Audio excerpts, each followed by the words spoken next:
Welcome to Kit Guru. You're here with me, Christina, and I'm going to tell you right now, get comfortable, because today we are deep diving into the wireless keyboard by ASUS ROG, the Claymore II. Coming in with the MSRP of $249.99, this keyboard better have some tricks up its sleeve. This is the time I ask you to make sure you've subbed, because it really helps us massively. Thank you if you already have done so, and don't forget that like button too. So if you've watched my recent reviews, you will notice I don't really talk about the unboxing experience much. But that is because there really isn't usually anything to talk about. But here with the ASUS ROG Claymore II, we get quite a nice experience. Inside, everything is laid out really nicely, and immediately you are greeted with these lovely plush pouches. Inside you have the keyboard and the number pad.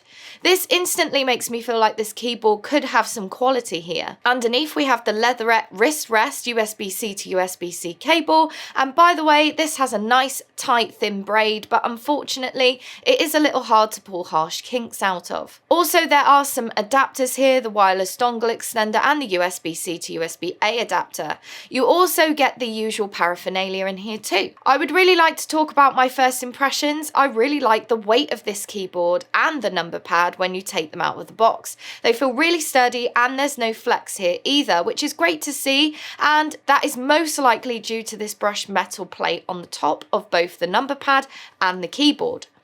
The line across the top of the keyboard though is plastic, and in the top left we have the ROG logo, which changes with the current RGB setting. Also, we have 4 lines that indicate the battery level, which is really handy, as you can see in real time just how much battery you have left, so you don't get left short. The number pad also has a really nice metal, yes, metal volume wheel. I love metal details, it just adds a little bit of texture and a level of quality for me at least. Then we have the programmable hotkeys, which are currently set as media keys.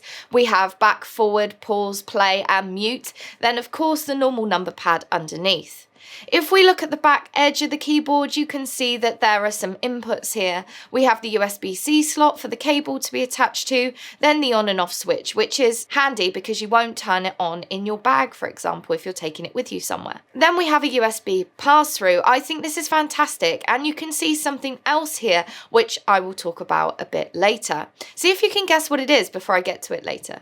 Now, underneath of the keyboard, it is so tidy. This is so nice to see, as we usually have loads of information, regulations and stuff like that, and it's kind of ugly. The Claymore II has a really nice etched stripe design across the whole base, as well as a shiny ROG logo engraved, and 5 rather large non-slip pads. We also have the flip-out feet, and these also have non-slip pads on them too. If we look back at the original ROG Claymore keyboard, it wasn't wireless, and this one obviously is, so I was impressed and kind of confused initially how all this would kind of work and go together. There is so much going on. You remember I said about earlier the thing on the back of the keyboard, and could you guess what it is? That's the 2.4 GHz RF wireless dongle, and it's housed inside the keyboard itself on the underneath. This is just like you might see on a mouse, for instance, so it did catch me off guard. This is really cool, and it's magnetic, so it won't fall out, which is again is ideal, because the size of this keyboard and with that detachable number pad, it will be ideal for travel if you wanted to take it with you somewhere. The next thing that confused me initially was, how do you get the number pad connected to the keyboard? I was like, well, there's no connection here. Is it wirelessly connected? No, both the keyboard and the number pad have these removable magnetic side panels, and not just on the right, but on the left too. So you can use it with your left hand or your right, and this can give you more room when playing FPS games, for instance. The magnet on these is also really strong too, so I was afraid that I was going to break it at first by pulling it off so hard, but it all turned out easy, and once you have both panels off, you can see that there are 2 connectors, and once they are in, it's not that easy to pry them off, which is great, but it could also be a pain if you're taking it on and off all the time.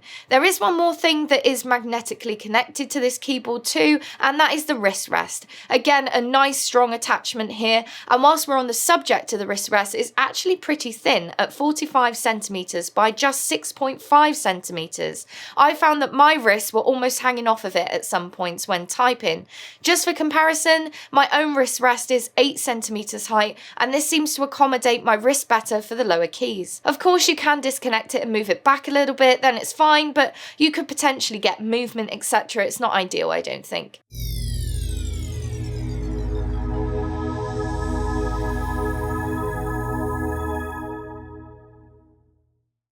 So we've covered a lot already, but let's talk about some of the features here. If you look at the keyboard keys at an angle, you can see that there are some shortcuts printed on there, and I have found that usually these are pretty confusing. However, these are really straightforward and they're mostly operated using the function key. For instance, you have the profile select along the 1 to 6 keys that is selected by just holding the function key and selecting which you would like. Then you have the media keys, again the same principle.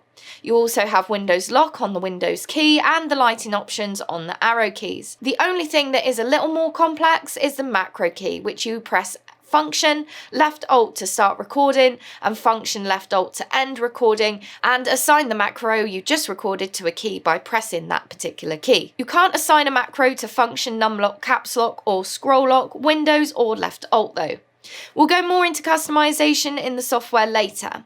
Whilst we're on the subject of keys though, there is no keycap puller in the box, but you can remove the keycaps, and underneath they maybe aren't what you would usually expect to see. This is because we have a hollow square stem with 4-corner latching. This combined with the X stabilizer underneath the switch is meant to create a wobble-free experience, and I can absolutely vouch that it makes a huge difference. In comparison to my own Huntsman version 2 keyboard by Razer, the level of wobble on the key is extremely noticeable in comparison. The switches themselves though are ROG RX Blue clicky speedy optical mechanical switches. These switches are fabulous. I've finally found a switch I like more than my own optical mechanical Razer switches. This is a huge feat in itself for me anyway.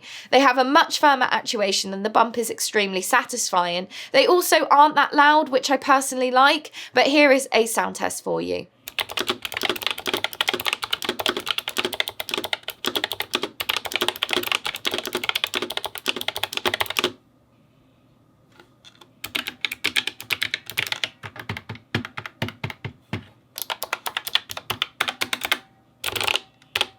You can also get this keyboard in ROG RX Reds, which are linear and swift according to ASUS, but unfortunately we didn't have these to test. Now the battery I found lasted well, and ASUS claim you can get up to 47 hours of use out of it with default lighting, and after a full charge it went down to about 29% over roughly a week of general use and light gaming use. Also the Claymore II goes into sleep mode when not in use, and this leads me nicely onto software. Obviously make sure you have the up-to-date version of the ASUS Armoury crate and select the Claymore II, if you have more than one ASUS device connected of course.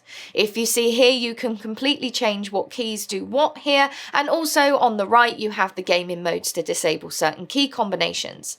On the next tab we have lighting effects for the battery bars, and you can even have it so that it shows colours depending on your battery life as mentioned earlier, or sync to the keyboard settings. On the next tab you have the lighting settings for the rest of the keyboard, and you can choose from the 6 basic effects: change colour, brightness and speed. You can customise your own lighting effects with Aura Creator, which will open up separately. Next we have power. Here you can see what the battery percentage is, and you can set the alert for the percentage. As I mentioned earlier, the Claymore II does go into sleep, and you can change how long it takes for this to happen. Also, when the keyboard does go into sleep, you can just start typing and it will instantly wake up, so no faffing around or lag there. Also, if you leave the dongle connected to your PC, it will instantly start working on PC startup. You can also change LED settings below. Here is where your updates are, etc. as mentioned. Make sure that you check this upon installation. And then we have the drop down in the top right of the screen for your profiles. Finally, the 3 dots next to this has some additional options. If you need to import or export profiles, etc., here's where you do it. And gaming with this keyboard, I must say, is an absolute dream. No matter what game you threw at it, this piece of kit really couldn't be faulted in my personal opinion. FPS, you take off the number pad, and I found I actually liked the number pad on the left with playing MMOs, as it was near the WASA and D keys, and it meant that I could cast spells easier than using the above number line, for instance. Took a bit of getting used to, but you know, once you do get used to it, it is really handy. Also, the keys felt satisfying in all scenarios too, and before we move on to the conclusion, let's just have a really quick chat about the main improvements here between the original Claymore and the Claymore II.